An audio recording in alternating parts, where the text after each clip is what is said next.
What's up everybody, Jesse Showalter here, and welcome back to my channel. In this episode, we're kicking off a new series focusing on portfolio reviews. Today in this first episode of the portfolio review series, I'm gonna be taking a look at a very special portfolio. That's right, I'm gonna be looking at my own portfolio because it wouldn't be right or fair for me to look at anybody else's until I put my own up on the critique board and run some red marker through it and find all the things that are wrong with it with a fine-tooth comb.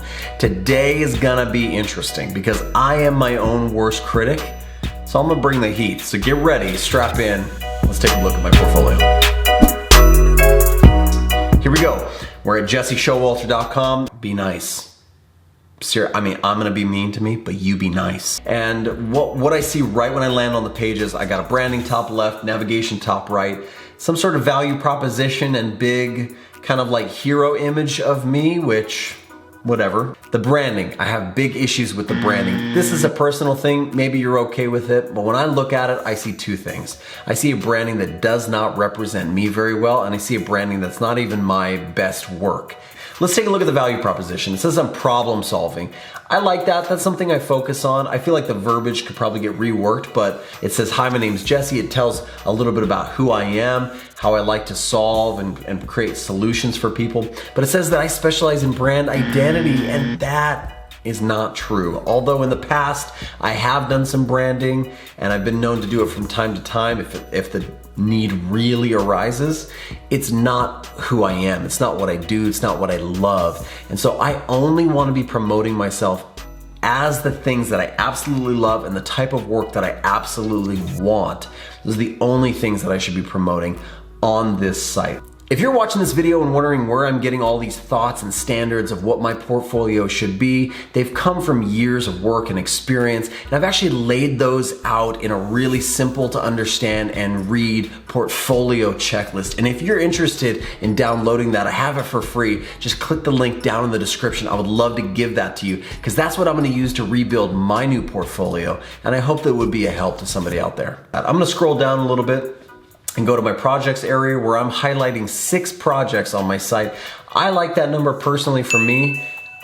Whatever number you use, that's cool. I just believe in the idea that your portfolio should not be a repository for every single project you've ever done. That's what external hard drives are for. Your portfolio should be for your very best and your very most current work, which I'm gonna just say is not being represented here. This is not my best work and it's not my most current work. I've done plenty of better work since these projects. I've just been too busy to update my portfolio.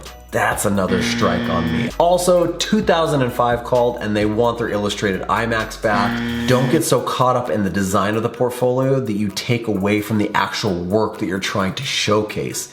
And that's what's happening. It dates me and it takes away from the aesthetic of the work itself. So I'm gonna scroll down, and the last big issue I see down at the bottom is I have my latest blog post and I have my latest case study. I blog maybe once a month when I'm just kind of feeling in the mood, but I'm not like a consistent blogger. I've been focusing so much more on video content because I've found that that's really easier for me to make and more enjoyable. It's become almost like a hobby.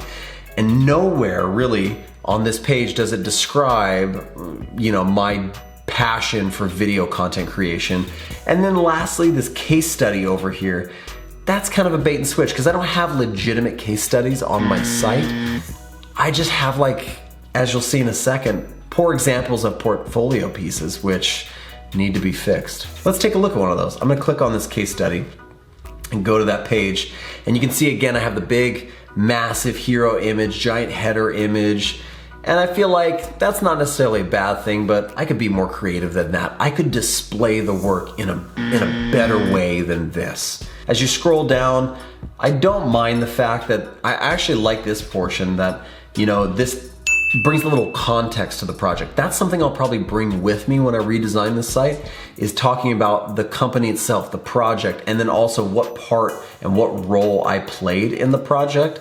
I'll probably bring that with me. Now, here is a poor example of trying to display work. Big flat images that I was asking prospective clients to scroll through and enjoy, and it's just kind of a lot to ask of them. I want to wow them. I want to make more of a case study here that kind of shows it from start to finish. What was the challenge? What did I offer? What was the process? What were my struggles? And what was the end result? It's flat examples and the whole thing falls flat. It's a fail in my opinion. Well, that's it. There's a lot more to my site that we probably could look at, but I think from the homepage and one of the portfolio pieces, you can see that my portfolio needs work. I'm not showing my best. I'm not showing my most current. I'm not representing and niching down and focusing on who I am and who I want to be and the type of work I want, clients I'm looking for. I'm not doing that well. Things that I am doing may be kind of okay. I am showing a little bit of my process. I am bringing a little bit of context to my work, and I am trying to focus on more than just, visuals of the work itself. Although I feel like I didn't, rise to the occasion enough. I didn't kind of jump over that bar high enough. I feel like I can do better, and that's really gonna require me putting in the time and the effort and the energy and understanding that this is a direct reflection of who I am and what I can do. And I don't want people looking at this and thinking this is the best I can do. That's it. Thanks for watching the video. I hope you enjoyed it. If you did, make sure to leave a thumbs up and subscribe to the channel. I make lots of content about design and development and reviews just like this one, so stick around. If you have any questions, leave them down in the comments, and I hope that you guys are designing amazing things, making amazing things, and focusing on your portfolios and giving your best. I'll see you guys in the next one.